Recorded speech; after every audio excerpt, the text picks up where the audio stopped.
Hey buddies! Welcome back to my YouTube channel or welcome back if you're new.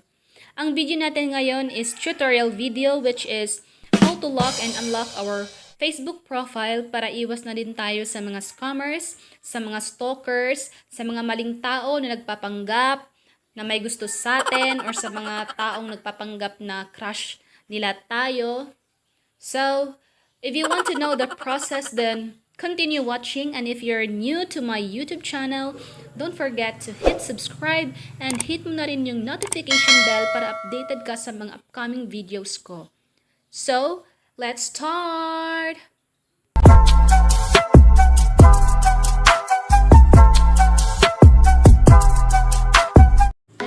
So, ang una natin gagawin is pumunta sa ating Facebook Lite application. Tap lang po natin yung application na to, Facebook Lite. And then, kung andun na kayo sa inyong Facebook Lite, ay pumunta lang po tayo dito sa tatlong lines na to. Ayan. So, pindutin natin yan.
Is paano kung gusto mo na siyang i-unlock. So, ganito lang yung gagawin natin, guys. Pindutin lang natin itong Learn More. Ayan. So, pag napindot nyo na yon is, yung makikita nyo dito, your profile is locked. Your photos and posts are more private.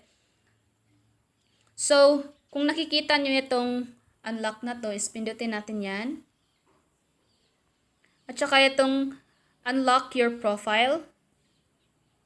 Pindutin natin yan. Tapos itong okay. So, ayan. Refresh lang natin siya, guys. So, ibaba ko lang siya. Tsaka pindutin ulit yung Facebook app. So, tatry natin kung talaga bang na-unlock na siya, guys. 3 lines ulit. Tapos, lock. So, na-unlock siya, guys. See, nawala yung you lock your profile dito sa may banda. bandang baba. So, gumagana nga siya, guys. So, kung gusto nyong i-lock ulit yung profile nyo, is pupunta lang tayo dito sa ating tatlong dots na to. Tapos, pindutin nyo lang itong lock profile kung gusto nyo pong i-lock ulit.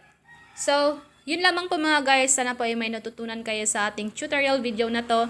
Huwag mong kalimutan na mag-hit subscribe and hit na rin yung notification bell para updated ka sa mga bago kong video.